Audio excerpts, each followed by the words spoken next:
The transistor is like an electronic valve that can be used as an amplifier or a switch. It can control a large current flowing through two regions of a semiconductor crystal, like silicon, with a small current applied to a middle region. There are many kinds of transistors. Typical is the bipolar, which has three layers: an input layer, a control layer, and an output layer.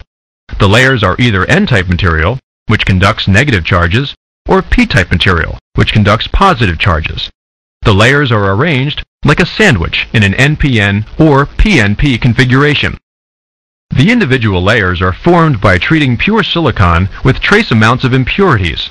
Adding boron will create N-type material, phosphorus, P-type material.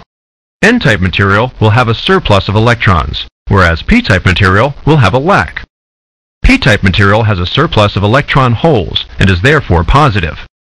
The silicon crystal is called a semiconductor because it will only conduct a small amount of current unless a change occurs at the junctions of the layers. In bipolar transistors, the input layer is called the emitter, the control layer the base, and the output layer the collector. When a current is applied to the emitter of an NPN transistor, electrons readily cross over to the P-type base, filling the electron holes. But when these holes are filled, the resulting negative charge repels further electrons that would come from the emitter. The transistor does not conduct.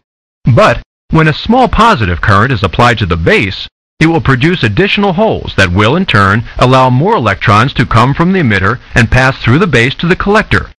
Adding more or fewer holes into the base with positive current allows more or less current flow from emitter to collector, like a throttle controlling the speed of an engine. Because the emitter to collector current flow is up to several hundred times greater than the emitter to base current, the transistor makes a powerful amplifier.